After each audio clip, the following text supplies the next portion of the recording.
Hello and welcome again here to the Lebenspraxis Podcast with Josef Bartz and today again with Mariana Hilgert. Hi. Hey. Good that we are here together, sitting at a table. This is not a Zoom meeting, which is also something that is happening nowadays, but this is recorded in actual reality. Today's topic is training alone, not alone, or really not alone. So the different configurations that I see is that you are training just by yourself, and there are different configurations here as well.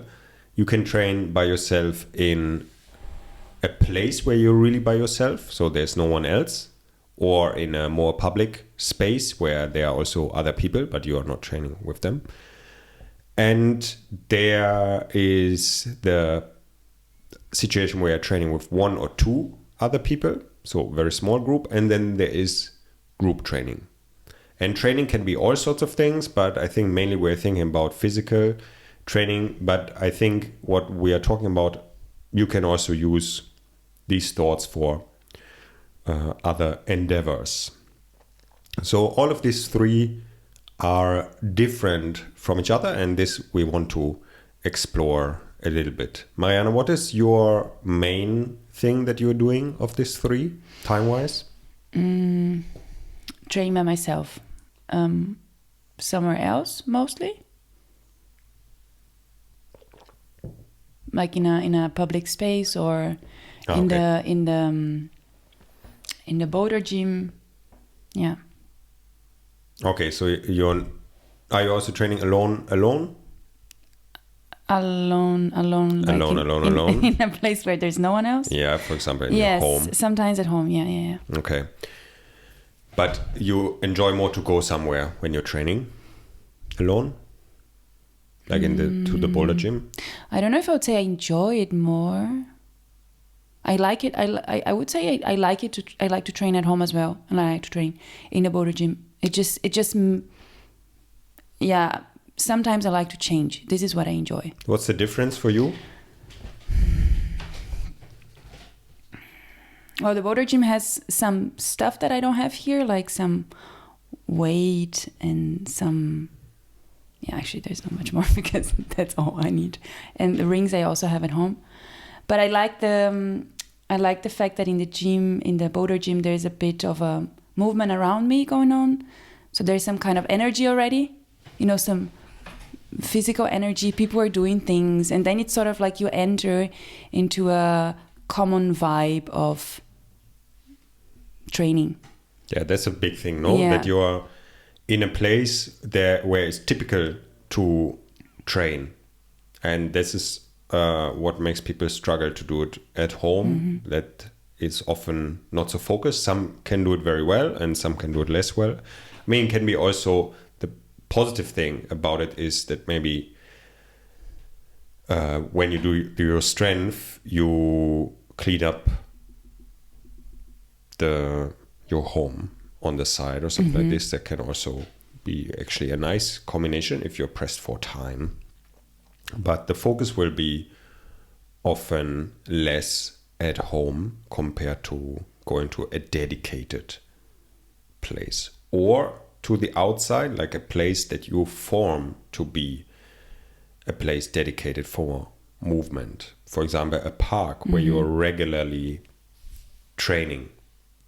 So there's something that I also really like to do, to have my places that are not predetermined to be used for training. So it doesn't need to be a calisthenics park outside or something like this, but it can be just a place that you like, where you go and you go regularly, and this becomes a training spot. This is something we like to do also, Philip, my partner, and I, to take a day and just look for a training spot. And then we go around and look for a nice tree where we can hang the rings, or just, yeah. Are you also a training place. or are you just looking? No, we're just looking, and then we just see, oh, this is a good place to train in one day in the future. No, of course we train. Yeah, but we go with this intent, not knowing where we're going, and then looking for a nice spot, and then doing the training there. So this is also something you're regularly doing, training with another person. Yeah, but less regularly. Because it's logistically, like time-wise, it's more difficult to organize that. Yes, yeah. And sometimes I train with you when we are in the gym also, or if I am at your place, which, also happens.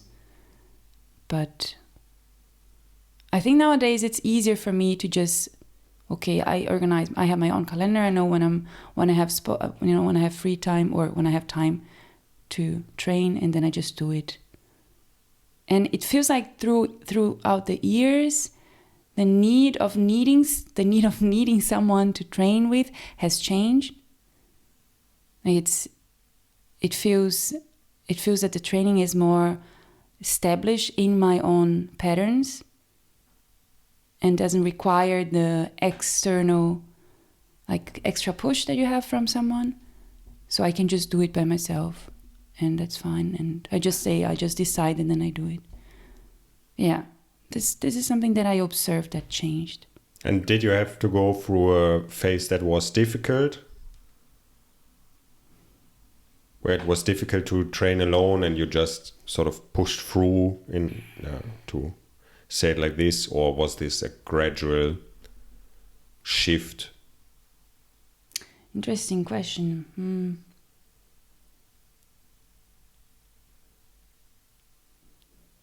I think it was a gradual shift, but Corona had a big impact. Mm-hmm.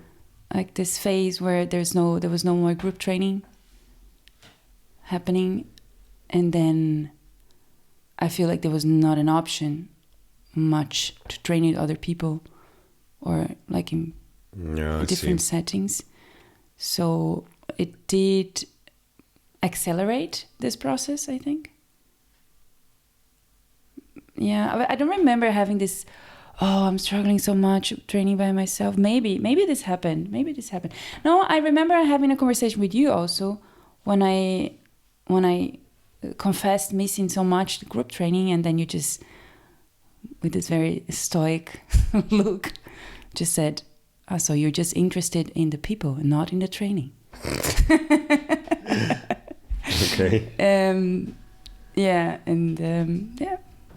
That made me think also that the training was also a reason why I was going to the training and not only the group. I started training alone pretty early on when I started to do strength training with, when I was 13 years old. I started to do at home very regular, I think 3 times per week, training alone at home. And I think every day I did something. And then when I started to do my parkour training, we started together with other people, but after around half a year or 3/4 of a year, something like that, I started to practice more and more alone. I actually have around, I would say, for a time, I was training 70% of the time alone, several hours outside in the public, which was very interesting for me because, when you're doing parkour was less known than nowadays. It was already there were already some things about it, some things came up in TV that slowly people start to hear of it.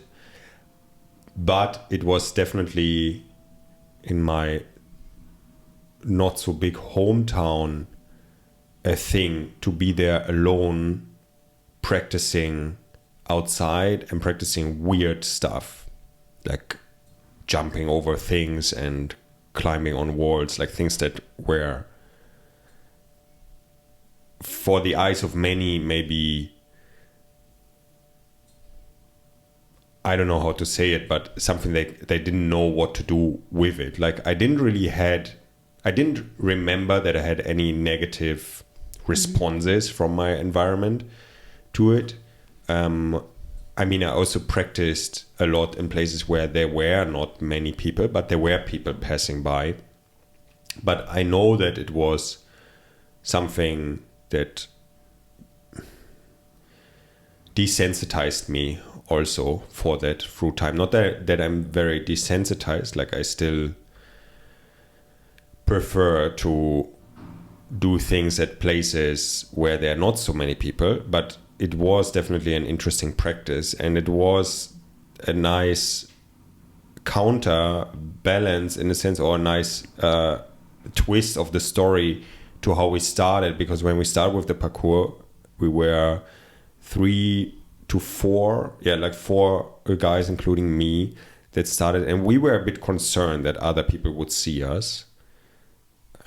We were 15 years old, and our town is not so big, so it might happen that people see you doing stuff.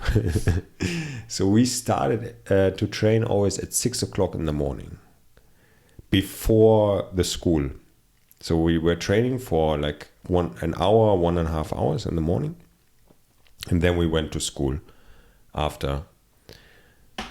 That was pretty funny somehow to start like this. It was a bit suboptimal. It was also not bad to do this. We did it for a few months, I think. Not super long, just I have no idea how long we did that. But then we slowly worked up to training also in the afternoon. Mm-hmm. When other people. So it was a bit of a struggle to train when people were like around. Like you felt intimidated, or just because? I think we just felt a bit unsure. We were trying this thing that was a bit weird. We didn't know about anyone else that was doing this in the city. So this was our solution. I mean, the first time when I went out doing parkour, it was alone. And I just went out at night, basically. I don't know which time, like not at 2 o'clock in the night, but something like 9 o'clock or something like this, when there were much less people. And I went around in my area, and just climbed on some garbage cans and jumped from it and did a cartwheel, and that was sort of my session. No, but it was important that this is how I started. Like I dressed all in black and then went out and played a bit ninja, and then from there it came into the light. The practice from the darkness, it came into the light of the day slowly. But the thing, was this, that I was training there alone, and that was definitely more difficult from that side, that other people that could be a bit intimidating with other people.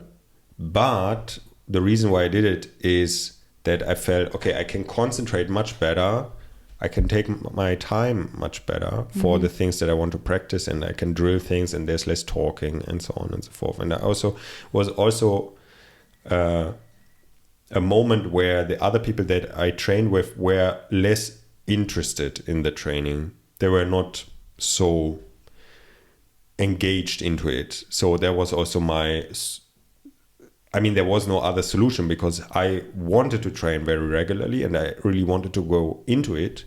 And the others were very good friends of mine, but they were just less interested in going so deeply into it. And then soon after, I met someone wrote to me, because I was we had a forum for parkour and I was active there, and someone asked if there's someone in my hometown, and I said, okay, let's meet. And then we started to train together very regularly, and then it actually became much less that I trained alone, because we then had established a very good routine with each other, that we always met after school, like several times per week, and had a very good energy together. Like it worked very well how we were trained together. We were really on one page with it. And I was still doing some extra stuff here and there at home. Yeah, but it definitely became less. And then later, throughout the years, it like changed into all sorts of directions, I would say. Like I had times where I was basically never training alone because I had such a fixed group of people that I was training with like every day, and there was basically no time to train alone, or the alone time was present but very little, maybe arriving 30 minutes early to the training or staying 30 minutes longer and then doing some stuff alone. Or there were some phases where the other people were less present when I trained more alone, but even that for a few years I didn't really train alone, or maybe 10% only of the time. But my main time was in places where other people also trained. So in the climbing gym or in the gymnastics gym, where I didn't necessarily train together with other people. Sometimes it happened, especially this gymnastics gym where I went several times per week. We all knew each other, and sometimes just fit that we did something together. But mainly everyone was doing their stuff there and maybe giving a hint to each other if someone knew something. But there was this training vibe in the gym that helped everyone. It helped everyone that other people were there also. So I regularly arrived there the first person, and that was also nice. Like the first half an hour, maybe the first hour you're alone, it was very nice. But it was also nice when then the other people arrived and the room was filling up with other people. Never many people, but other people, and there were only people that really were committed to training, and that was quite a thing, which is different from the climbing gym, where you, especially if you use the training area, so where you do exercises, where they have rings or something like this. This is usually an area where 90% of the people that go there are not very committed to the training or have no system and so on, and you almost feel a little bit like a weird person for doing proper training there. It feels weird to, like, for example, if you're working with the rings, to then always go back to the rings, and then you see people around sort of like waiting, and then because they just want to like jump on them for some time or do something very shortly. And like this regularity of like I stay here and I do the same thing. This looks a bit weird in this context of where people are usually not doing this training like this. And if you're a bit further also, then it can become a bit that again people notice that and watch you. And for me personally, I'm really, because of all the parkour, I was watched so many hours in my life doing stuff, and because I teach, I just prefer to do my set without any eyes on me. And that was always the nice thing when I was training the gymnastics gym. When I was doing my handstands there, I was one of the worst people, because people were doing mainly one-arm handstands and stuff, the other guys that was trained there. So I was just learning the handstand, and so no one ever noticed, or gave a hint of what I could do better or something like this. But if you do a 30-second handstand in the climbing gym, people notice that, or when people are there with kids, it's always, look, he's doing a handstand, which is nice, no? And I also like to do it because of, not that I do it because of this, not at all, but I like it that it's like, the kids see that.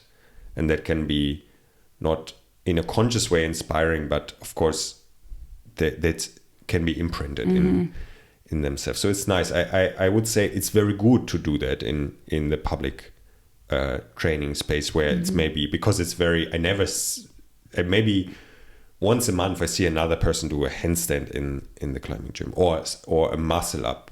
I never see a person doing a muscle up. Not at the gym where we go. Now, in the other gyms in Berlin, I've seen other people. I've seen gymnastics people and so on. But in the gym where we go now, people are pretty, how do I say it? They don't do muscle-ups. Exactly. That's a good way of saying it. I was thinking also back, like when I was living in Brazil, and I had this dance group, and we used to practice also in the night because everyone was working throughout the day or studying, and we would always meet like 3 times a week from 10 to 12. In the night. And this was also like a horrible time. And at the same time, this was the only time available for everyone. And it was really nice because there was we were training in a dance school. So the classes were over, and we had the school for ourselves, and we had this big room, and it was quiet. There was a quietness that was not there when we would be there during the day, or also the quietness from the surroundings because everyone was going to bed or something like this. So it was a good, interesting time also to train. It was just, afterwards would always be a challenge for sort of become a bit slower and falling asleep. But for the training itself, it felt nice to do this in the evening. But inside, we were not doing this outside in Brazil, I guess. I mean, you could maybe without having your phone or... We are laughing a bit because I always at least pretend that I'm very afraid of Brazil. Yeah. And you never know when a onça pintada is going to come. Yeah. Okay. This very... But there is a culture of training outside in Brazil, no? Yeah. Definitely. There is a culture of training outside. Like there is also a lot of this sort of gymnastic parks, not calisthenic parks, but this like for older people, you have this a lot throughout the city.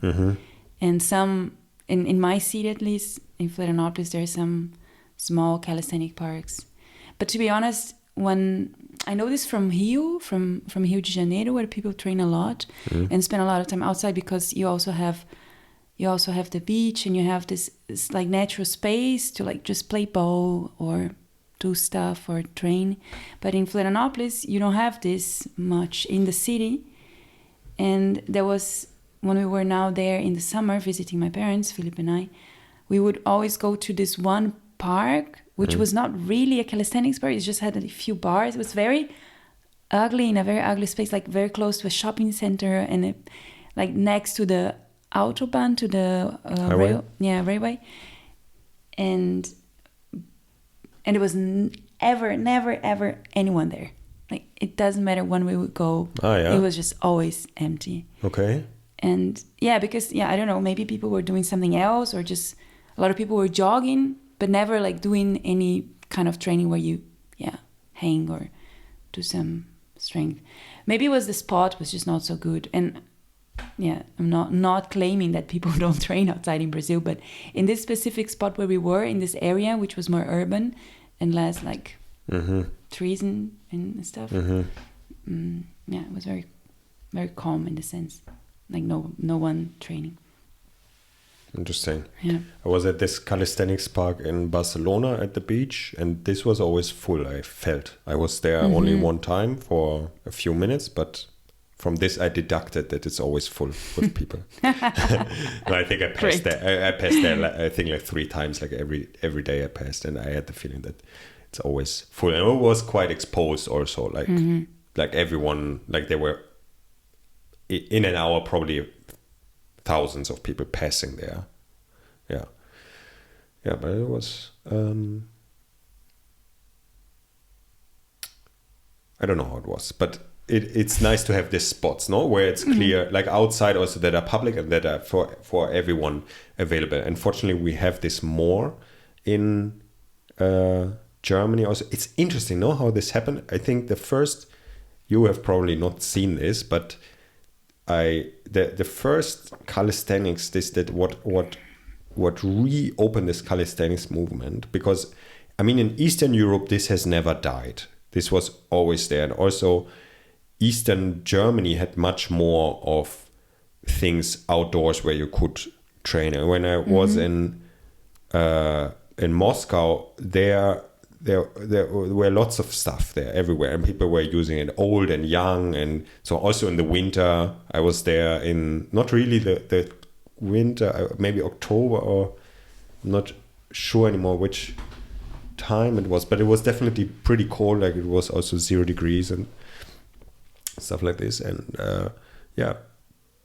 everyone was using this huge. They had huge things, like 10 times the size of a calisthenics park here, and very regular this place, and old stuff. Like you could see, like, okay, this is like 50 years old or something like this. So then what happened is these videos came up on YouTube of guys in New York that were training calisthenics. So they had some parks there, and I remember we were seeing this, and it was somehow, I mean, it was funny for us because they were saying funny things, I think also to get attention, and they were showing a lot their muscles. So it was less focused on the movements that came a bit later, that people showed like crazy moves, but it was more focused that they showed, hey, you can, with the calisthenics, you can become very muscularly. Yeah. And we saw this video, me and my friends, and we were always sort of repeating it as a joke, where one guy is putting a coin in his chest. He squeezes his chest muscles and puts a coin. So that was pretty impressive. And there was this thing, they had these gloves, they had these white gloves that they were wearing. That looked a bit weird. And so it made an impression. And I think from there it started that in Europe it started to happen more. And there's this calisthenics group in Berlin. Unfortunately, I forgot I think they're called Calisthenics Movement. I met one, I think the leader of them once. He's a very nice guy. And they were doing a lot of stuff actually that I think with the government, or like searching for also organizations and companies that were founding to build these parks in Berlin. Because 10 years or 15 years, let's say 15 years ago, to be a bit on the safe side, there were very little of these parks in Berlin. And now in most districts you find something. You find something in Volkspark Friedrichshain, in Gleisdreieck Park, at Treptow Park, and so on. And it's all new stuff. Interesting. I didn't know it was so new, like a recent. There's some older ones, but if you look at the parks that you know, like if you just think about the parks that you know, there's all new stuff, no? And it's sponsored often by Adidas or Nike or something like this.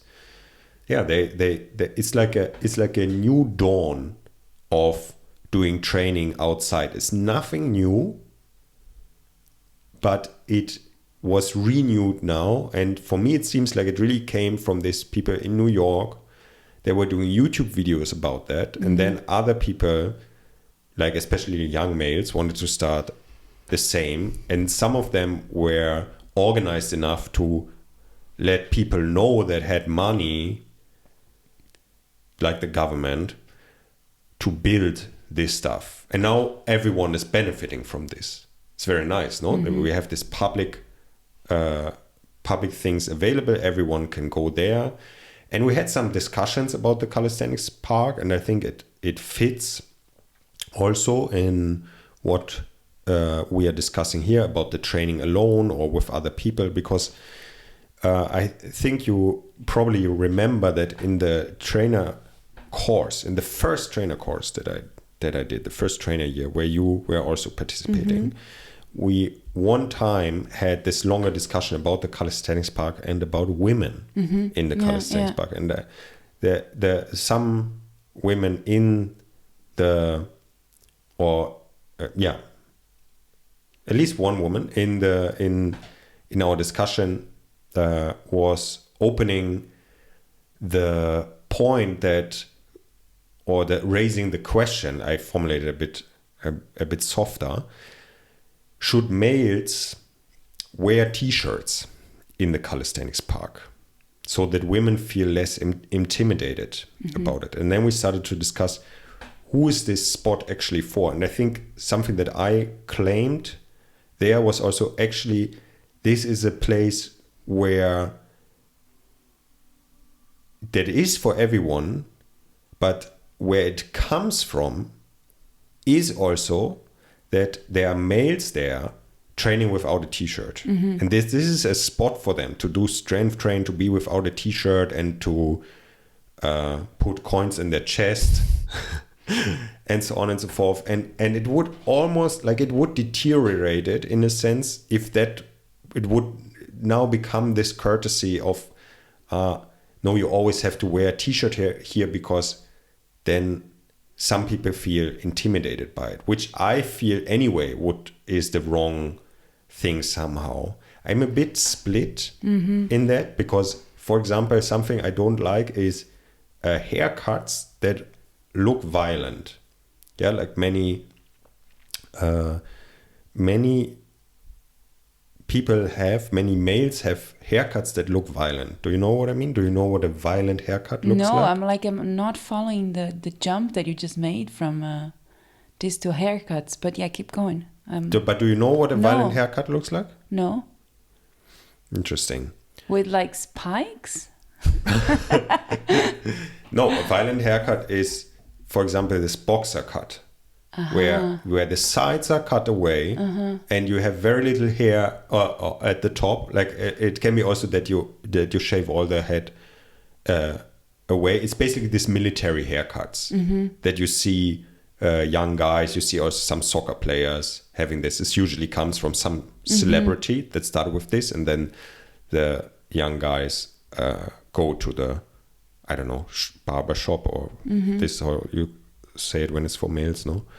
And make this haircuts, and I think it looks very violent, and at least my personal wish is not to look violent. I look a bit wild sometimes, but I don't want to, which is really because I don't care. It's a nice way of putting it, wild. But I don't want to look violent, and the jump I made because it's about what you project to the outside. And if you take off your shirt and you have a lot of muscle and you do this muscular thing, of course it can be intimidating, for other people, and you can feel, it's not a place for me. I'm a small woman. And or person in general. I mean, I think. Yeah, it can be person in general. I just personalize it now. Yeah. I'm not excluding other people from being intimidated. Yes. You can all be intimidated. Yeah, it's all okay. But in this example, it's okay. There's a 85 kilogram. There's 85 kilogram, 1.80 m males at the calisthenics park doing muscle ups shirtless, and then there's a 1.60 m 55 kilogram woman and feels a bit intimidated by the situation. And I can understand. I was just thinking now, like back when I started training with you, that the fact that we used to do strength training outside, and we had this nice group, and which has always been mostly male dominated. I think. Please don't say this because I don't want to make it because my wish is always that we have a 50-50 My split, wish is also the same, but it's this way it's we just should reality. never say, we should just fake it until we make it, No, let's just face it. There were always a lot of women. That's not true. It's okay. And I think this also helped me in this context of strength training to know that we're just training together. I felt like the guys in the group, they are always very just, I don't know, normal in the sense that I didn't feel intimidated by them. What do you mean more normal? It was mainly guys that were studying in university, like biology and renewable energy science and this stuff. Yeah, it's a certain clientele that was attracted to the training, and obviously it was not very intimidating. But I'm just looking from the gender perspective. Yeah, that you have guys training in this space, and then you have very few women training as well. And for me, this was a nice start because then I knew the people whom I was training with, and then it was easier for me to make the jump and train by myself in the calisthenics park, because I would go there just like, oh yeah, another space with a lot of men. I would just take my space here as well, and I would just do my thing. But you had many stories about you always came back to me and told me funny stories. I don't remember if I have that many. I think Greta had many funny stories in calisthenics parks, but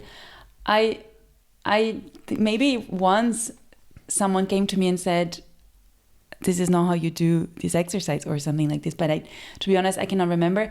Nevertheless, I do think this is very common, that a lot of male think that they have the right, or that they have even the knowledge to, say something to another person, to a female person. And they're not just doing it to females, by the way. Like, yes. There are. I have also stories from males that tell me, they just told me, how funny it was. They were in the calisthenics park trying to do training some stuff from a training plan that I gave them, so very clear. Yeah. And then some people came to them and told them, no, you should try like this, and really like bad advice. Yeah, so maybe it happens. Like it's an especially interesting situation to look at it when it happens male and woman, but it's not just happening this. But there is a term for this, which is called mansplaining. Yeah, which I didn't know when I was 5 years old. I didn't know this word, but later I learned. So you're 6 now. Yes, now I'm a bit older. It's a funny term. It's, of course, used, it can be quite overused in a sense, but it's still important to realize that it's a phenomena in such places that are male-dominated, like the calisthenics park. Strength training is a male-dominated thing, for sure.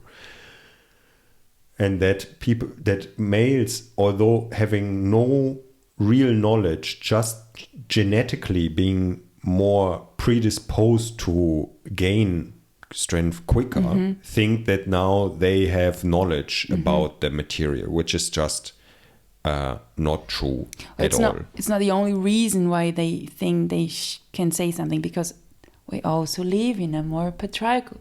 How do you say that in English? You don't say it in English because you don't say it in this podcast. Such things. Yeah, it's okay. It's okay to say. This is not a political podcast, and we don't want to have an argument. No, but now. It's an observation. It's just an observation that it's more that a lot of men feel very comfortable in giving opinions when it's not requested. Yeah, this is nothing to do with this political ideas that float around nowadays, which are not present in this podcast and which hopefully never will be. But it's a more of a mating thing, no? Like of how women and males are organizing. I mean, it's also not true. Women give me a lot of advice about how I should give you a lot of advice. How I should deal with other people and how I should do this and that. I get more advice from women than from males, definitely. Actually, also about the critique. It's good that you are not the center of the world, because maybe this is not happening mostly, Okay, let us know in the comments. But I'm also getting a lot of opinions. do you know that the criticism that I get for my work is more is based on the percentage of women that look at my work. I get more criticism from women. Saying what kind of criticism? Your hair doesn't look good? No, or about your muscles? No, or your foot? My foot? I'm just giving random examples. So do you mean that criticism that males give is often superficial? Or no. I'm just giving random examples without any layer of judgment. I'm just wondering what kind of criticism they give you. All sorts of things. Okay. I mean, it's not much. Very general. It's not much, but I just notice it's a bit more from women. So I don't think it's true that males are giving more advice to women than women to males. I don't think it's true. I think this is wrong. Okay, good. It's an opinion. But there is... yours is also just an opinion. Of course, I'm not saying I'm telling the truth. Yeah, I'm also saying that you're not telling the truth. And I'm not saying that I'm not telling the truth, though. And what is still true is that there are situations, there are places where one gender is more regularly giving to the other gender advice. Yeah, because there are also situations where males are usually pretty quiet and they get a lot of advice from women. And the calisthenics park is this spot, and that can be, and let's get back to the practical, because that can be very annoying for women. No, that can be very annoying that they go to, and they already know, they go to the calisthenics park and they already know probably there's some idiot that is again telling me how I should do things, or that wants to mate, does some sort of a mating dance. Yeah, and in this weird, awkward way, like looking at me for a long time, and then sort of trying to give me his number or some shit like this. Yeah, but in a very low skill way. And you just want to train. You just want to go there, and you just want to train, and then you want to go home, and you don't want to get numbers. You don't want to get advice. You don't want to get any of this. You just want to get to the bars.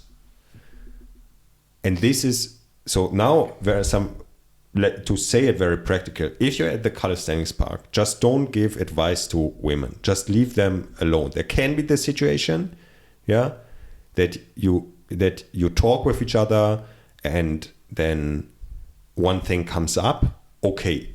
But what I mean is that if the women appear, some people are directly opening up the radar and look for, how can I engage? Like, how can I make contact, and how can I give advice? And I think for me, the best thing that a male can do in this kind of context of like calisthenics parks or just training outside is just like, she's doing her thing, I'm doing my thing, and we are just two individuals doing our things here, and we don't have to engage. There's nothing to be looked at, and there's nothing to be stared at. You know, you just do your thing. And this is like, having this kind of discussion is already for me like, gosh, we have to explain these things, but it's okay. We have to, you know, because it seems so clear in a male-dominated context that you just leave the other person alone.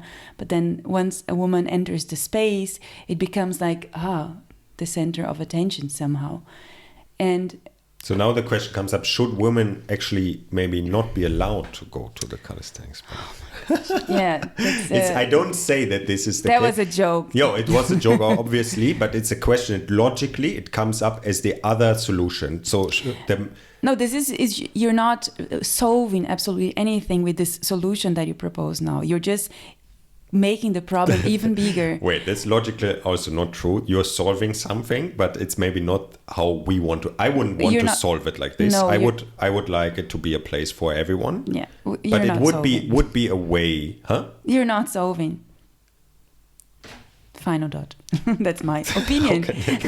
This is not an opinion. It's like a mathematical thing. Yeah. But if the issue is that women cannot go into the training spots because men are looking at them in weird ways and making them feel uncomfortable, how would be the solution that women just don't go there anymore? Because the problem is not the women, the problem is how men are in the situations. No, it's also not the males are also not the problem. It's the how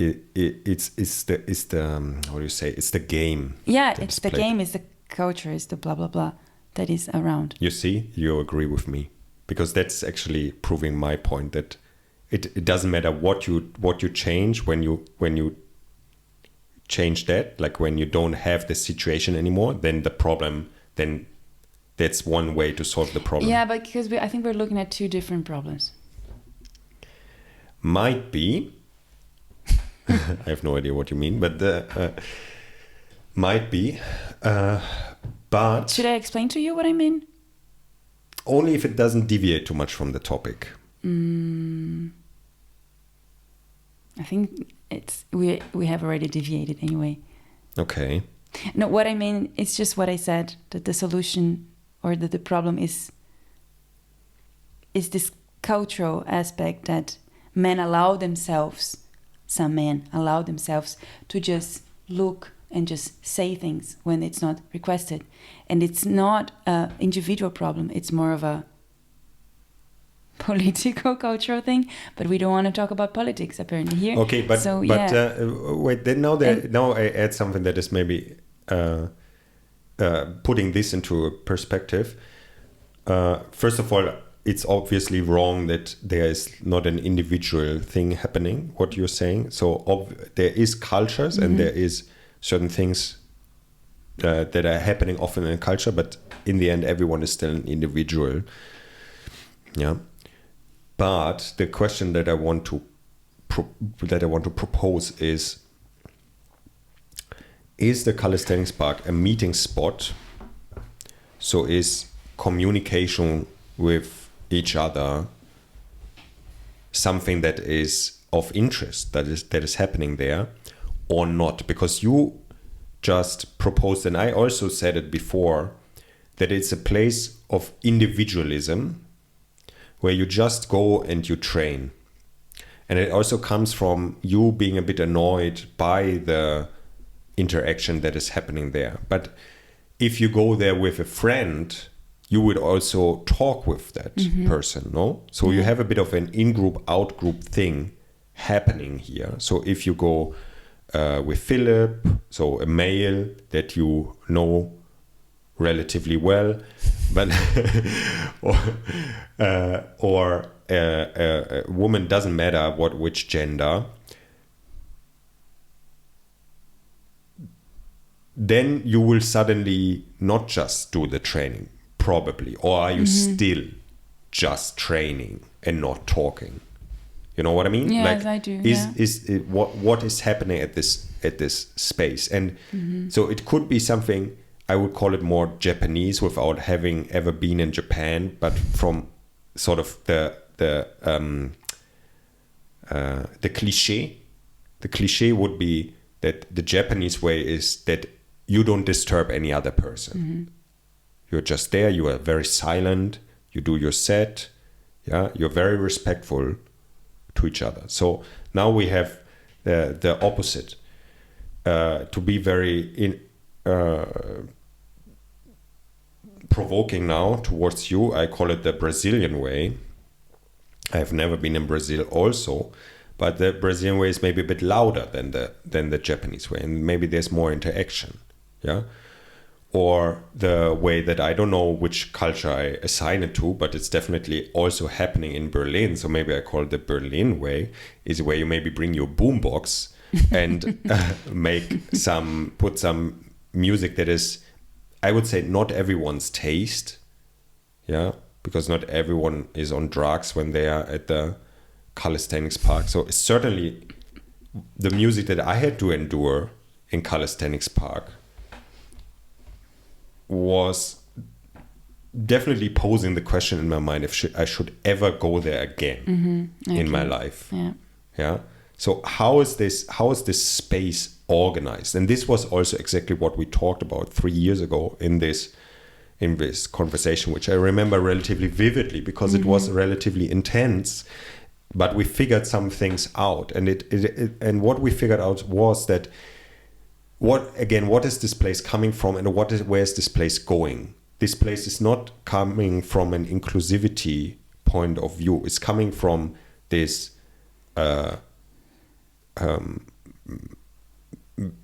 sort of male-only scene in the beginning, calisthenics, yeah, and then it opened more and more, and now it becomes almost diluted in that sense that now it's for everyone, which is nice. It's always nice when things are open, and it's just a public space. Obviously, everyone can go there.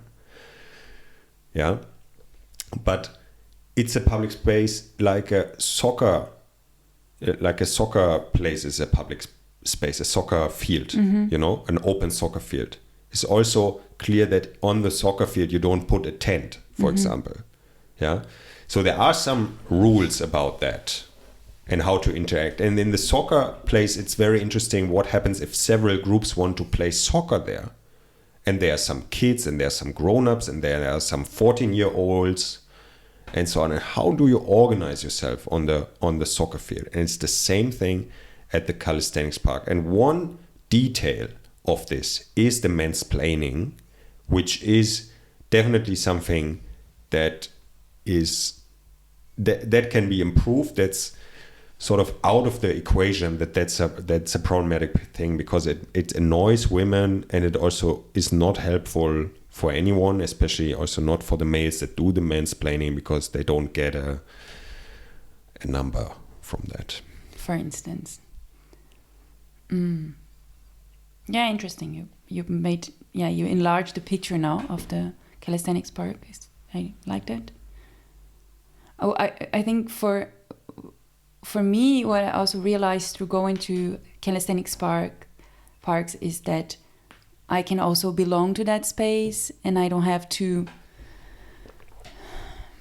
Yeah, I can just do my thing. And in general, like here in Germany or in Berlin at least, I feel very safe and I feel very respected. I never really had a big issue in calisthenics parks, but I can understand if someone feels intimidated by people doing things. But I think it also has often to do with the fact that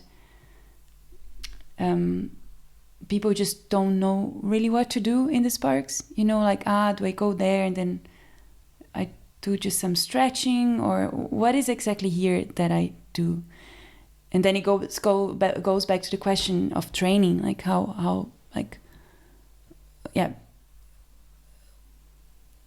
are people training, and like what kind of training are people doing, or is it training at all? And they are, in a sense, they're people that own the place, because they are young kids that are always there.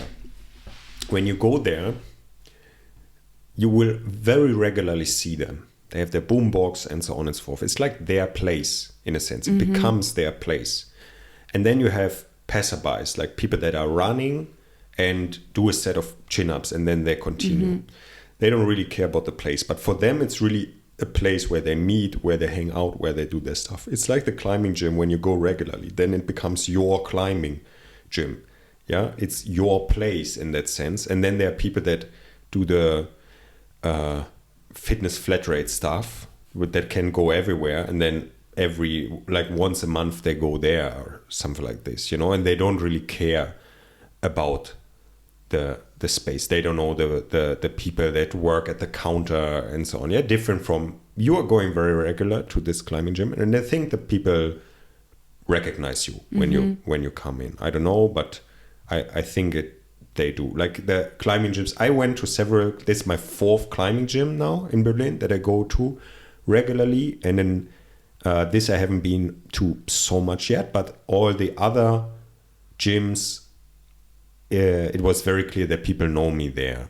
Yeah, there are people at the counter, but also other people that are there regular. And it's not that we talked a lot with each other, but there was a respect of, hey, we are all caring about this place. It's important for us. And it's the same in the calisthenics park, no? That when you go regularly there, you see the same people and you at least say hello, hopefully, because if you don't even do that, like that would be a bit, in my opinion, too individual.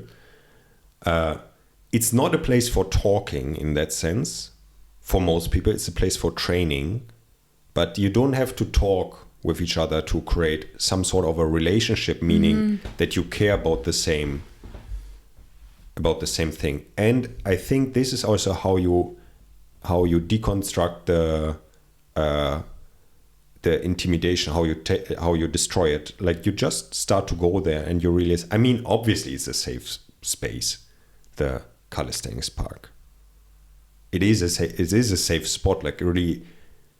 I mean, sometimes there are some annoying people there, but in general, it's exactly the same like walking in a street in Berlin. There are also some annoying people there, and not too little actually in Berlin. If you go to the dreaded A area, which I try to avoid as much as possible, the inner circle of the S-Bahn ring, I really start to become a bit weird about this. When I look on Google Maps at a place like a certain shop that is, I rather search in Brandenburg where it is, even if it's like 50 kilometers more to go there, and then I rather go there. I rather go to Potsdam actually than to the center of Berlin. No. Doesn't surprise me.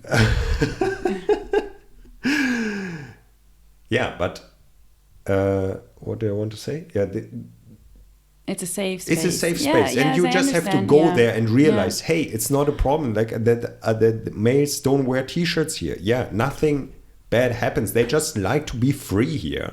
They are anyway like in a society where most of the things happen on the computer. So this is a spot where they can be a bit physical in that sense and put coins in their chest.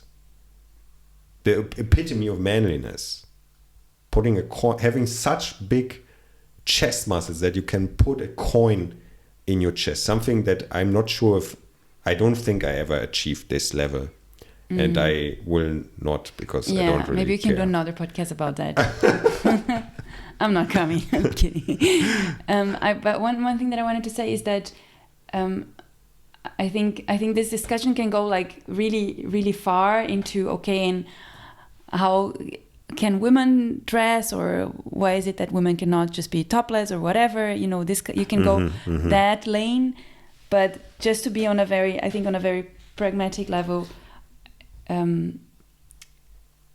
I think it's an interesting space also to challenge the idea that I should dress in a certain way also. Like I observe also that for women it's hard to even take the T-shirt and just being like in a sport bra, sports bra or something like this, because, you know, obvious sensitivity to being looked at on your breasts. You know, even with a T-shirt, some men do that. And I mean, you can discuss. This can happen. We can discuss these things. But for me, it's also a nice place to like, okay, I just want to train on, you know, just without a T-shirt. I would just do this. And it feels it's even a bit more accepted because, you know, everyone is just sort of doing their thing. And then, yeah, it's okay. Again, in my experience, this is how I felt like. I felt good in doing this.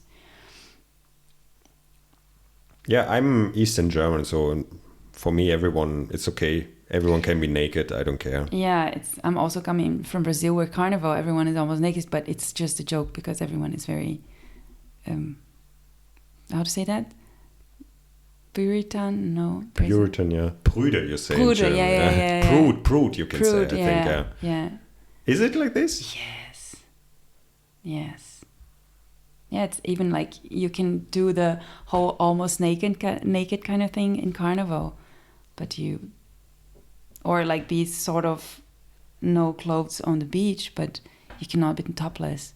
Okay. It's not allowed. But there is a movement in Brazil about toplessness. Yeah, definitely. Now we're changing really topic, but okay, let's not get into it. But I know there is a movement. But like in Berlin, there's also a little bit of stuff happening about being topless. Yeah. I think now it's even allowed in swimming pools in Berlin. Yeah, I'm not sure how it was. If it's allowed in all swimming pools, okay. Yeah, maybe it is. Yeah, there was a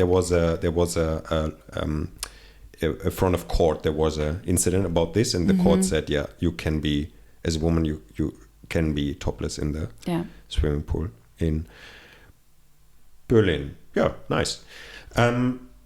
Let's sum it up. Our first topic. We deviated a bit from it, but I think it's still relevant to it because it was about how we use the space, and it was also about alone or not being alone.